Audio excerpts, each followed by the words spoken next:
Yeah. We are recording. Charlie, how are you today? Yeah, great. Thanks Stu, for having us on. Yeah, really excited to be here. Oh, it's an absolute pleasure, mate. Where are you today? So I am in Seaford, just outside of Brighton. Just at the gaff, getting the van ready. I think I'm off to France tomorrow. I'm driving for my mate's band, Lambrini Girls. So I mean, I don't know if you've heard of Lambrini Of Girls. course. They're pretty incredible band. Yeah, so we're driving to Lille tomorrow. So yeah, so just here, just getting unloading all of the merch from our stuff out, so then we can get their stuff in. Yeah. Love it. Love it. Well, look, Charlie, let's just kick things off. And the Yeah. easiest way to do that is with a song. And so, for that very reason, I'm going to ask you to tell me the song that you regard as having the greatest ever intro, please, mate. So yeah, this one was quite one I sort of spent a lot of time on. And I think I mentioned before we started recording that the one I was gonna go for straight away immediately was one that Frank Carter had picked, which was the Amazing Snakeheads with Here It Comes Again, and that just one of my faves of all time. But I thought So, I'll let snakes, the Frank have amazing that one. snake heads and the rattlesnakes. Too many snakes, man. It's too much snake thematics here. I mean, like, yeah, but I thought we've got to let Frank, have that one. So I went right the other way. I thought I'll go for something like completely different, something a bit more left field that I just absolutely love, and that is I Got the by Labi Siffre. I mean, what a record that is. What a record! Yeah, one of the it's just one of those songs that I remember hearing for the first time and going, this is blowing my mind, and that intro has just got so much swagger and funk, but also just sort of a strut to it. And I was just like, and it's just those sort of like those rests that are just like you're like, and then when the drums kick in, it's just like, oh yeah, yeah. It's just. How did you hear that for the first time? So weirdly enough, I came to it quite late. So I was at college, and there was like a project that we were doing, a music related project, and one of the tutors, there was like a list of songs that we could basically listen to and choose like anyone to write about basically, and what we liked and what we didn't like, and we had to pick one we didn't like and one we did like, and then just write about it and how we sort of felt about it. And I just thought I'd listen through all the tunes on that list, and that was just the one that just jumped out at me immediately. And I was just like, how have I never heard this before? And like from that moment on, I just went straight in and just listened to all of Labi Siffre's back catalogue, and just like I was just obsessed for like quite a few weeks. I mean, it's something like you probably wouldn't expect, but like it's one of the most like incredible artists that of that era, I think. And so overlooked, So overlooked. And I like, think everybody knows Something Inside So Strong, yes, but yeah. Half the world still yet to realize he wrote It Must Be Love. Yes, exactly. Everyone thinks it's madness. I mean, yeah, it's like it's so mad that the covers of his songs are more popular than his original versions, which is like, and like even with this song, I Got There, it was sampled by Eminem famously for yeah, it's just like and that's probably where I first heard it, and I instantly then connected the dots and was like, that's where it is. And I was just like, and yeah, with My Name Is, and I'm sure we'll reference that a bit later. But yeah, so that was one of the that sample that was used by Eminem. I think it was one of the earliest songs I remember listening to, and like it was only I connected the dots much later. Yeah, but yeah, amazing artist, amazing intro, amazing song. I like to think that he's winning, because I'm hoping that he's not worried about fame, because he's probably just sitting back and just counting them royalty checks from Eminem and from Madness, and do you know what I mean? Like, I'd love to, just imagine him just sit back, just soaking it up. But I don't know if you've seen it, but right at the end of Madness's It Must Be Love video, he says like there's like a kind of string quartet, like everyone's playing I think it's just a load of violinists actually, all sitting there in white suits and sunglasses, and then as it pans along, it stops, and Labi Siffre takes his sunglasses off and sings the last bit of the chorus. What a little throwback! I didn't even know that in the video. That's amazing. Yeah, I'm gonna watch that after this. Right. Well, tell me about intros, because I'm always intrigued, and certainly with young bands as well.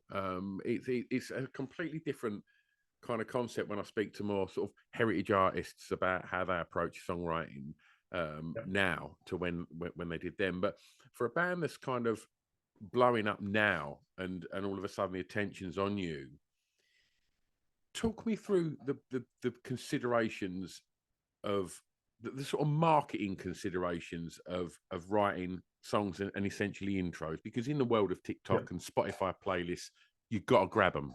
And does that filter through into your creative process? I think, you know, the art of the intro is sort of like being lost quite significantly. You know, I mean, especially with us, I mean, we're always just like, it's like you've got to get straight in. We're like, you know, it's like vocals in like pretty much like after a couple of bars. You know what I mean? It's barely, there's barely time for an intro in what we try and keep. We try and keep all our songs like really at like 3 minutes or less. Like if we can get a 2 minute song, that's just like, that's perfect for us. We just like it to be, I guess, sort of that punchy sort of raucous energy, and it's just like a bit of a whirlwind when we want, like, from when people hear our songs, it's just like start to finish, like it's like, well, what was that, you know? But yeah, I mean, there's so many, you know, I think that art of writing a great intro is sort of dying out a bit, I think, in a lot of sort of modern sort of like pop and sort of punk, I guess. But I guess we don't really yeah, I don't know. I think we've got one song with a really big intro, and that's just a real. Just we thought. I think when we started, we were like a two-piece before we got the lovely Lainey involved, and she joined in. We were writing a song which was on our sort of our debut EP, the extended version. It was called no, it was on the debut EP. It was called Weaponized. No, on the extended version there was Drill, and it was a real just big drum solo intro, and we thought it'd be really funny for a band that was no drummer to have like an intro that was just the most elaborate like long drum fills to like open, but we just thought that would be really funny rather than like any sort of real approach to like, and I mean that's probably why I only made the extended cut of the EP. But yeah, I mean, yeah, it's something we'd like to explore going forward, I think, a bit more, and sort of really sort of like hone that skill of writing a good intro. It's something that you know, all the greats do so well. But you know, we're in this generation of just like, yeah, like you said, this TikTok, this sort of grab people straight away. It's like bang straight in with a vocal and straight to lyrics, you know. But I think that's just what works for us. But absolutely, let's go back. Tell me the first song you remember hearing that had an emotional impact on you, please, Charlie. Oh, again, this was one of those really tough ones that was just like, there's so many songs. I mean, you must get this all the time, but like emotional impact from a song for a musician, it's just like there's like absolute bucketfuls. But I'm gonna, there was some like really like heavy ones, I guess, that I sort of like, oh, you know. But I think I went with one that I found just so interesting and complex and exciting when I first heard it when I was really young. And I remember just listening going, this, and like even as I've grown up listening back to that song, it always has quite a profound effect on me, either, you know, in a variety of emotions, and not just like, it's not just a sad song, or it's not just, you know, this song. And you know, sometimes it's difficult to, you know, really sort of quantify all the different feelings that you can get from a song, because at different times in your life you can experience it differently, and you can feel it differently. So the song I went for is Strange and Beautiful, I'll Put a Spell on You by Aqualung. Tell me a little bit about how you discovered Aqualung as well, because you're so far you're choosing songs that are way for your time. And very like, yeah, sort of left field. I guess, you know, I guess you get a lot of it from like what your parents listen to, and I think my parents listen to a very eclectic mix of music and things I remember hearing on like car journeys on like mixtapes and things. It's kind of like how I recall it. But I remember I had a white iPod Shuffle that no screen on it, no nothing, and it was just like one of the very, it must have been like the first generation of just shuffle.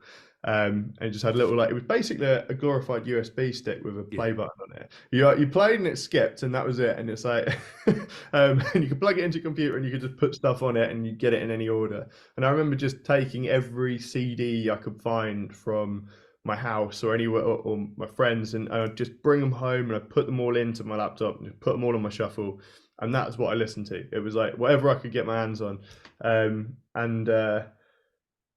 this is like iTunes era pre-streaming, and it's like I didn't have the money to buy every record I wanted, Yeah. whenever I wanted. It was just whatever I could get and burn onto my iTunes library, and then into my iPod Shuffle. And yeah, that was one of the songs that used to come on quite a lot. And it for me, it's the emotional depth of it, because it sounds like initially like a sad, sort of lament, and sort of like a sort of like unrequited love sort of scenario. It tells such a story with such complex detail, but I think it's got such a dark side to it. There's almost like this dark energy in this sort of like, even in the romantic part of in the chorus, it's got this sort of sinister feel to it, even though it's quite a melodic and beautiful tune. And I find that complexity of emotion really exciting, and it makes you feel so many different ways, and that's why I found it like one that I had to put on this list.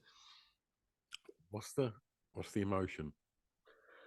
So I think it's like it tries really hard to be this sort of sad, sort of like melancholy song, like where this person feeling so unnoticed, but like desperate to sort of like stand out to someone that they're romantically interested in, and they're just obviously just not interested at all. And it's that sort of that heartbreak, that sort of crushing feel of being so overlooked. And then but then that chorus is just, it tells such a complex story. It's like I don't know how I feel about it. Sometimes you're like, oh, I want to feel sorry for you, but this is a really like dark sort of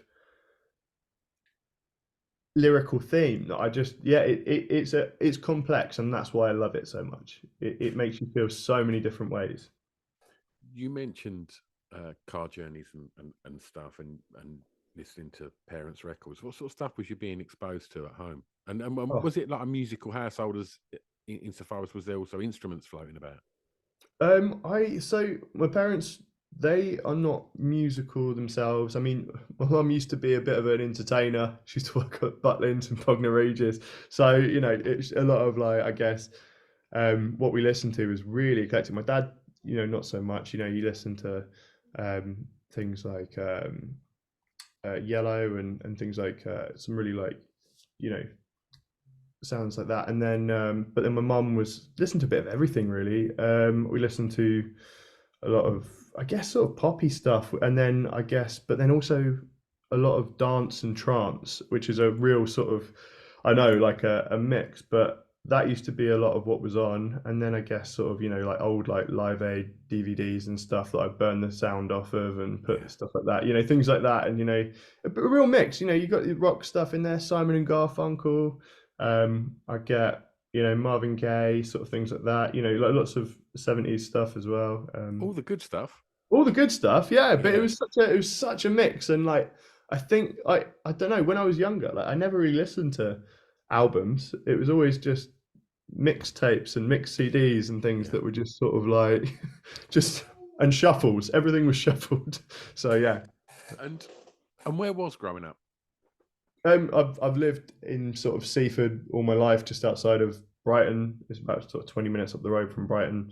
Sort of a sleepy sort of seaside town right on the south coast between Brighton and Hastings. But yeah, it's quite, it's quite nice, but I guess it's pretty boring. Not much happens here. You got to go to Brighton. I mean, I always say I'm from Brighton because every day I go to school in Brighton. I travel for, on the bus, like, and it was a lot. It's like 20 minutes to get to Brighton, but this bus used to take an hour. I used to go around, pick everyone up for like school, Yeah. and it would take, over an hour. And it just, every day I'd commute there and back. And then as soon as I finished that, I went to college in Brighton, and then straight after that I went to work in Brighton. It was just like, and then now I do gigs in Brighton. It's just, yeah. So I say I'm from Brighton, but Yeah.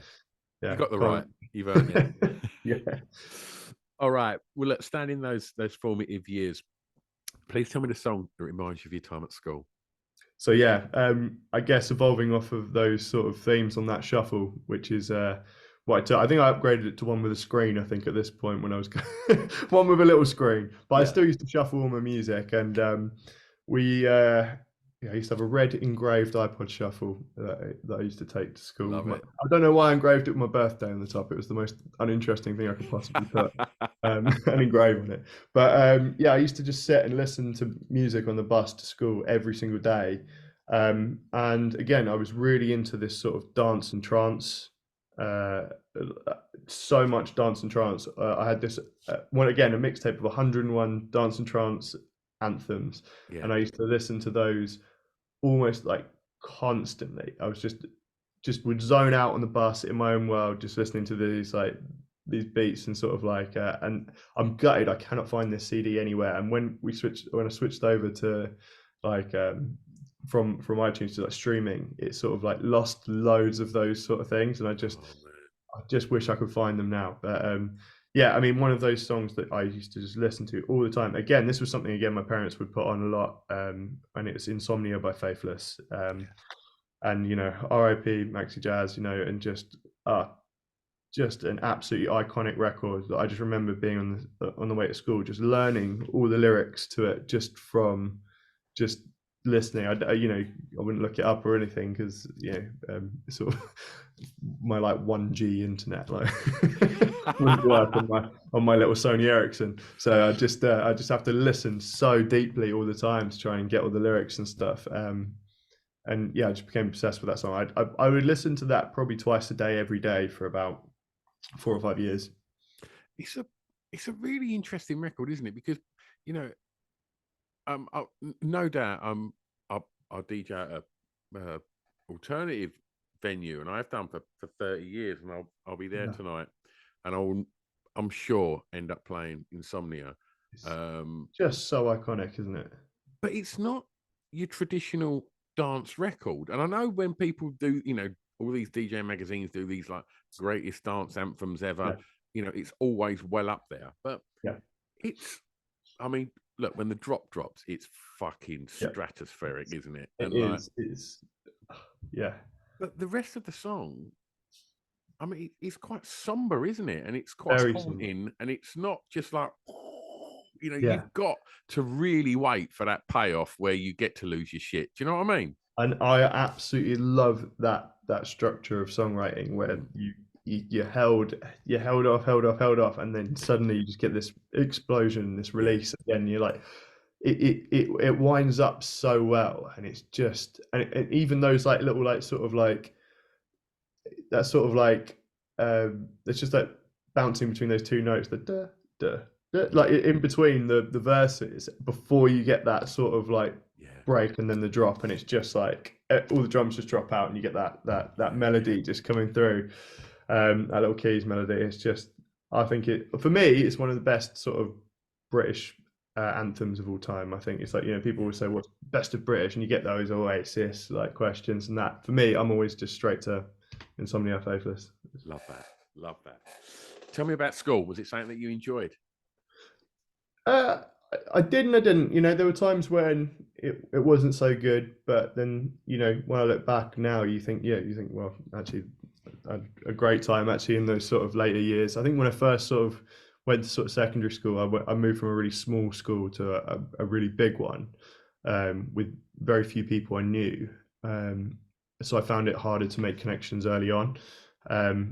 And it was only sort of when I sort of got to sort of maybe like after my first couple of years at secondary school, then I sort of, I guess sort of found more sort of common ground with a lot more people, met more people. It was a big school, so eventually, you know, you sort of fall into friendship groups and stuff. But yeah, I mean, I enjoyed it. I used to love music and music lessons, and I'd just go there, and it sort of became some sort of like, it almost became, because I was always writing all the time at home with my acoustic guitar and stuff. I'd be writing all the time. So when it came to like doing like GCSEs and stuff, I picked music, and I would just, it almost became a free period for me where I could just go and work on my own stuff, because I'd sort of like, they were like, oh, you need to do a composition piece, and I had about 10 pre-written. So I was just like, this is easy. I was just like, I'd come in, my teacher would be like, how's it coming along? And I'd be like, just play a song, and they'd be like, oh, amazing. And then they'd leave me alone for like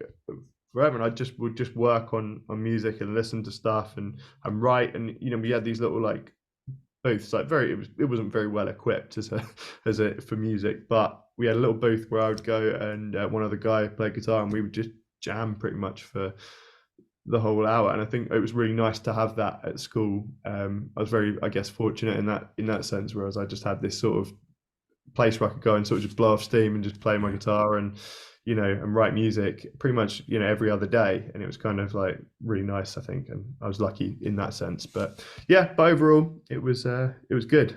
I think it was because I think if you're near Brighton and you've studied music at school, there's what's the college? What's the so yeah, there's a pretty big BIM? music college in Brighton called BIM. Um, I think that's like British Institute for like Modern Music, which is like the big college that everyone goes to for music in college. Like you can in Brighton, you can go out, you can throw a stick, and you're going to hit someone who's gone to BIM. I actually didn't go to BIM, although pretty much everyone just straight up assumes you did in Brighton. It's kind of like the sort There of. was another one though, wasn't there? There was another one, and it was Access to Music, which My is friend Justin Yes, Justin. Oh my God, Justin was my tutor. from Elastica. Yes, yeah. Yeah. Justin from Elastica. Yeah, yes, one of my tutors. Yeah, I know him very well. What a lovely And, man. what a lovely guy. Yeah, I mean, it's so funny now seeing him around all the time, like seeing him over at like festivals and stuff, and we're just like hanging out at backstage. I'm like, Justin. He's like, Charlie. He's like, we doing it. We're playing now. It's like, yeah. So yeah, no, that's amazing. But yeah, small world. But yeah, Access was really cool. I had such a great time. It's like it was I guess the more underfunded college of the two. Everyone went to BIM for like the more education side of things, the more like academic side of things, whereas I think Access to Music was just like it was much more just practical and just about just feeling music. You didn't need really any like pre-requirements. You could just go and if you wanted to do music, you could go there and you could play and learn and sort of hone your skills. I mean, like day one at Access to Music, we got thrown in a group with like a few people. Ollie was one of those people who was in that room day one at college, and That's so cool. We jammed, and it was just like we were just in this room together, and it was 4 guitarists and a drummer, and we were like, someone's got to play bass here. And Ollie was just like, after what felt like a forever silence, Ollie was like, oh, I'll play bass. And he sort of goes off and gets one of the basses from like the desk, and he comes in. And then I don't think I ever saw him put a bass down from that day. I think and now we're still in a band together. But literally we went in there, jammed, and then we went straight to the pub. And I've come from this sort of like academic sort of school mentality. I'm just fresh out of school, and then I'm still like too young to even go to the pub at this point. And we're just like, and it's just like, all right, there we go. You've jammed for a bit, right? We're all going to the pub now. And it was part of the lesson. I was like, this is weird, and like I don't have to call like my tutors like sir and stuff like that. It was just like everyone was just. It was like I never felt suddenly so embraced and so like at home in any place I've ever been. It was just like that college was incredible. It's so sad that it's not there anymore. It just had a sort of, like this sort of feeling, this sort of zeitgeist about it that was just like really exciting. And everyone, it didn't really matter about anyone's ability or what they knew or if they could read music. It's just if they wanted to be there and they had a passion for it, you flourished. And yeah, and that's that. It was just amazing, amazing place to go to college. Love that. Tell me about the first song you remember buying from a record shop. So yeah, I remember going to a record shop with my mum. Actually, it was Woolworths. It wasn't even a record shop. It was just a Woolworths, which no longer exists on the high street. And went in there. I think I bought like 2 records in the space of a week. And I think the first one I bought blew all my pocket money at once. I got Eminem, My Name Is, and it was on I'd heard it on the radio a few times, and I think I hadn't quite told my mum it was the explicit version, with like all the explicit songs on. I must have been, I'm trying to think how old I would have been, sort of year sort of 3 or 4. But yeah, I remember going back again like literally about a week later, and then buying the Busted CD. So you can see the sort of the contrast of stuff I was listening to pretty early days. It was like, yeah, I've got Busted and Eminem, and I just remember being in the car again trying to just rap along to all the lyrics. But then I'd then go home and I had this little, I think it was like this sort of like metallic red sort of CD player, which I just, pop open, put my CD in. I had like those two for about, I don't know, must have been for months. I just had these only these two sort of CDs, and then obviously whatever ones I could find in the house, but they were my CDs. And yeah, it was just, yeah, such a great tune. And again, it's so weird that Labby So Free and I Got There was referenced, and that was the song that was sampled in the first record that I bought. And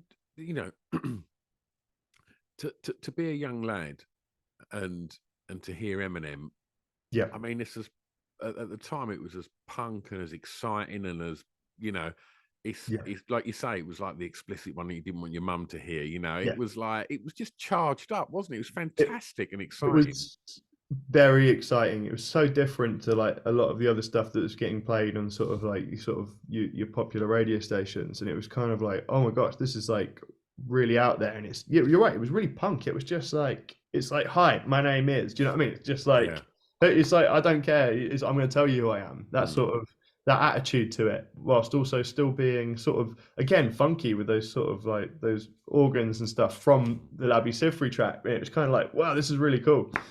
So it's interesting. I think I'm 50, Charlie. So when I was sort of 13, the Beastie Boys happened, and it was Fight for Your Right and No Sleep Till Brooklyn and Brass Monkey and Girls, and it was like, this is fucking amazing. Like my parents are like telling me to turn this shit off, and it was like there's just these like raucous free lads that are just playing up, and it was so, and the newspapers were trying to.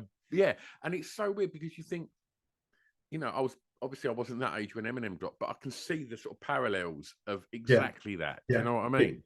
I can absolutely see the same parallels. Exactly what you're saying. It's that excitement of like, this is different, and they don't care, and it's like there are no rules. It's naughty.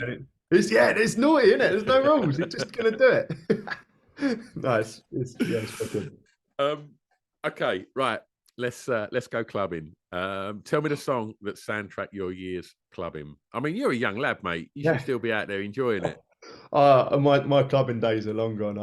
I mean, maybe an 80s night. Maybe you could tempt me with an 80s night. Love it. But yeah, I mean, I literally went to when I was 18. But I couldn't stand some of the music that was getting played in some clubs, and I found it such a like, pretty just a hard experience being like, I'm trying to dance, I don't actually like this music. And then suddenly I sort of discovered the indie nights and the 80s nights, and then that's when I was like, now I get it, but all my mates wanted to go to these sort of like much more sort of like R&B nights and stuff, and it was I didn't, it was just pretty indifferent to me. I was just going out and just to be with my mates, like more so.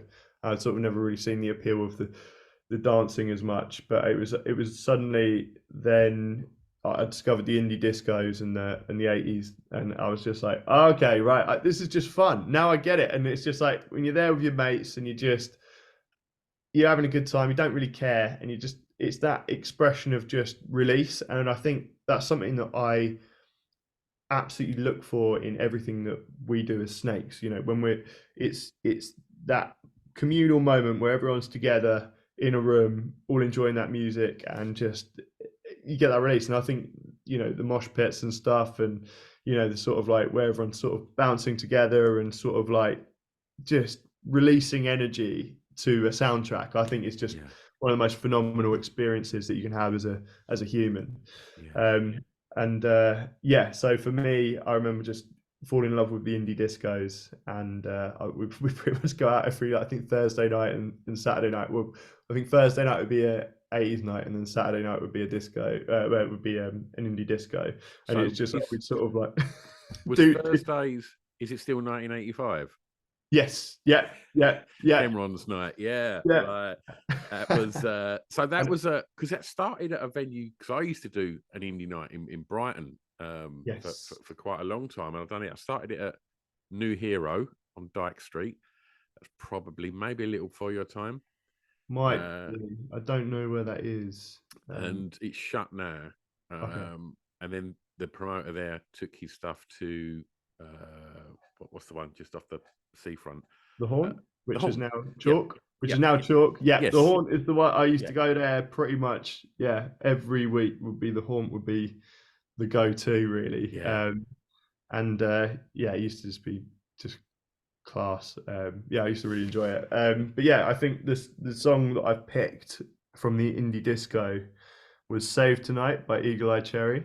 It was one of Nice. those songs that I hadn't really listened to before, but when it's like I'd heard it a few times, and then but when it used to come on in the club, it just hit different. It was just everyone was just like together, just singing along to that chorus, like just at the top of their lungs, just all together, and it's just that again, that release and that moment of like, yeah, let's save tonight. You don't want it to end. Yeah, It kind of really just reflected the moment, and I used to anytime that would come on, it just like you just have a smile across your face, like love why it, does love it. And I mean, he's from a very famous family, right? Obviously, I yes, think yes, that is it lots of them. sister or cousin is Nana? I think it's Uh, yeah, I think is it his cousin? I can't think of the connection, but yeah, they're yeah, and his it's dad was Don Cherry. Don Cherry. Yeah, it's Yeah, yeah, super famous fam. yeah. Um, okay, right. Let's stay in the home county Oh yeah, and tell me your favourite song from an artist from that county, please. yeah. I've got so much love for our local scene, our local artists. There are so many talented musicians in Brighton and surrounding areas. But I'm going to go with Sleepwalker by Tiger Cub. Now, this is a band that we have um, a lot of love and respect for. And like way before we were on the scene, we would see these guys about. And we'd be like, "That's Jamie from Tiger Cub." We'd be like, "That's really cool." And now we've had the pleasure to work with him on our own stuff, and he's produced our EP and our double A side before, and he is such an incredible person to work with. And this song, I think, is one of those that sort of just summarizes just how musically adept he is. And I think his this riff is just absolutely monstrous. It's Yeah, it's monstrous. I remember hearing this for the first time and like not being able to catch my breath, going, "Wait, yeah, wait, what is this?" And that whole album, I think was it 21? It came out. It was just absolutely mind blowing. I couldn't believe what I was hearing. I think it was for me. It was the album of the year for me, and I don't think many people knew about it. Enough people, not enough people. I yeah. felt it was one of those songs where the riffs were just hitting harder than any other riff based band I was listening to, and they were just yeah, so just like off the radar for a lot of people. And I was just like saying, "Are you not listening to Tiger Cub?" Yeah, And they're getting some amazing success now in the US, and I'm just so happy to see them just absolutely smashing it because they even their last album, both they're just writing such amazing music at the minute, and yeah, there's a real life in riff based music, and it's just so good to see. love it, love it. Tell me a little bit about what it's like because um I think it's Brighton's such a big place for create such a hotbed of creative talent. Yeah. Um, and where we live in Essex, it's far more sort of broken up, and it's Mhm. quite hard because in the sort of a lot of areas, venues are disappearing Yeah. regular, Yeah. um, and so to be in such a great sort of place like Brighton, where there's so many venues still, and Yeah. there's such scenes like how important and how exciting is it to be part of that scene, and is it a competitive scene, is it a friendly competitive scene, or is it like tell me about it. I'm gonna yeah, go out there and say that I think the Brighton scene is the best in the UK right now. I think it's an absolute, like you said, a hotbed of talent where everyone is, I think the college and university BIM I think is pulling a lot of people from all over the country down to this one sort of like yeah location. I think they you can't discount what they're doing at all. I think they're really doing a lot for it. And obviously, there's the Water Bear College now as well. And I think they're bringing so many young musicians, and they sort of stay. I don't think they don't seem to go back. And there's sort of Yeah, so many venues, and all of them are just sold out pretty much every night. Every show I'm going to, I'm going, wow, this is like, you know, like you're fighting for tickets everywhere. It's just such good energy. And I think with us coming through the sort of like the scene, it was sort of so ready to receive us. We were going out every night watching shows, seeing our favorite bands and like favorite punk bands and stuff. We were seeing, you know, the likes of Tiger Cub, we're seeing Dits, we're seeing Lambrini Girls, we're seeing Wife Swap USA, who are sadly no longer together. But you know, these are all bands that were right on the pulse, you know, in within Brighton, that were just, and Black Honey, you know, like all of these sort of bands were just, you know, like filling like these local venues, and everyone was coming out to see them. And I think when we came to the scene, it's like we'd been going to so many shows, we knew everyone, we knew the bands, and then when we put a show on, the bands all came to see us, you know, other bands, and it sort of it created this amazing scene, where it was mainly just bands really supporting each other. It's so supportive in Brighton. Everyone is just so excited to go and see their mate's band, and it was and we sort of created it, and I think other people then come to it. You know, if you build it, they'll come. You know, it's like it was. There is no scene unless you're in it, was always our mentality. You know, so like we never expected anyone to come to our shows unless we were going to as many as we could of everyone else's. So you know, it's created this incredible scene. You've got the likes of, you know, City Dog, Monarchist, Congratulations, Lambrini Girls. There's so many like exciting bands that are just under the radar that are just coming through now that I just know are going to be doing some incredible things. You know, in a couple of years, you know, you've got Hot Wax, that look at where they are now. You know, that's sort of a Hastings Brighton combo, and they're, you know, they're all over just doing absolutely incredible things. So yeah, it's an amazing scene. There's a lot of love for likes of Green Door Store, those sorts of venues that have really like championed bands, and they've gone out of their way. They used to have a Wednesday night where they would put on a free entry show. They would still pay the bands, but even though they weren't making money on the door, and they were giving bands a chance, which was something which before was a real difficult thing to get a show in Brighton. It was really difficult, and then suddenly you got these venues just putting on these free shows, letting the sort of the fresh talent come through, and it sort of did absolute wonders for the scene, like especially the punk scene, especially you know, around Green Door Store, the Albert, Hope and Ruin, those sorts of places. So yeah, it's a fucking cool thing to do, isn't it? It's so cool. Yeah, it's just like just going out playing the shows and putting on these nights up with just punks, and it's just free, and everyone's just coming down. Everyone wants to go and hang out at these venues because that's where everyone's going to be.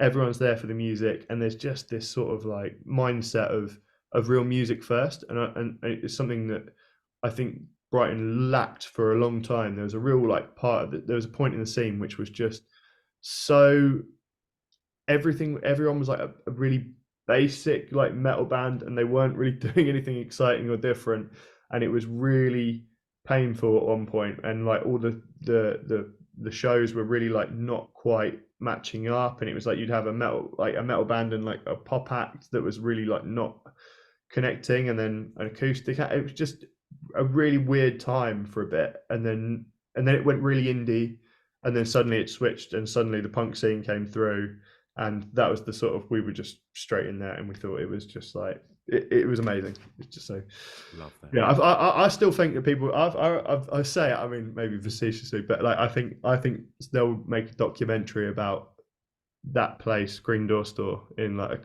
you know, sort of 10 years time, and what it was sort of doing for bringing like new bands through. Yeah. Not about us, but like just everything, you know.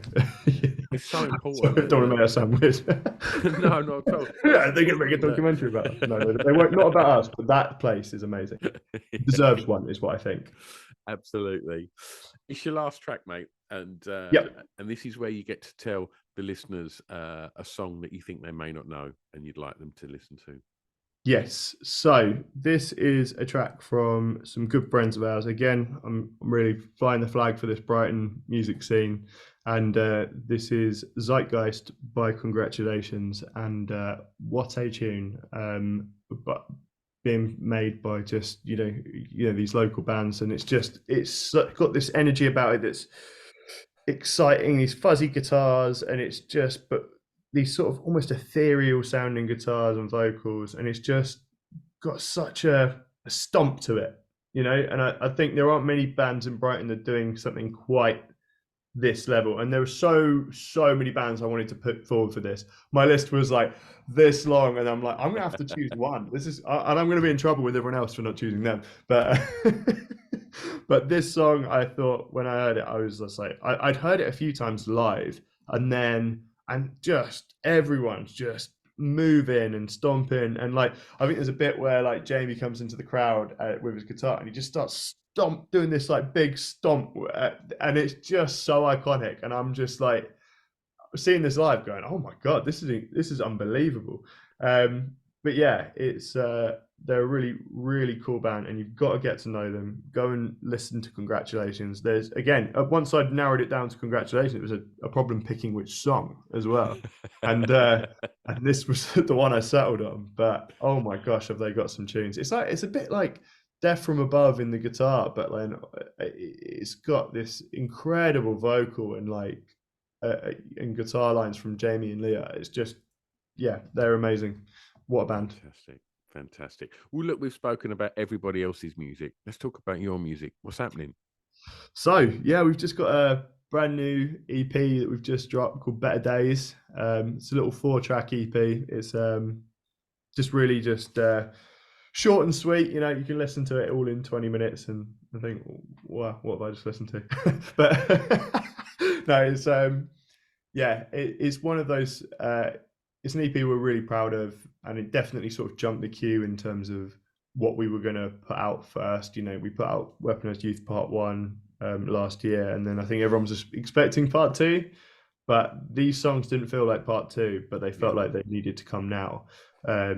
So that's why we put together the Better Days EP, and we worked with Jamie from Tiger Cub on these tunes, and it was really exciting to explore and evolve our sound whilst there's no real pressure, I guess, because we've not put out an album yet or anything. We've been really trying to sort of craft and hone what we want SNAYX sound to be before we really like dial in the album, which, you know, is obviously well in the process of working on in the background. But we'll get to that when we're fully ready. But yeah, this was an evolution in our sound. We were exploring a lot more electronic elements and beats and things, and I think it's sort of calling back to a lot of sort of stuff I was listening to and sort of like when I was a lot younger. And I think we were trying to get this bit of a nostalgic sound running through the EP, and I think, you know, we're calling back to a lot of like the Prodigy, Gorillaz, and yeah, just trying to capture these little like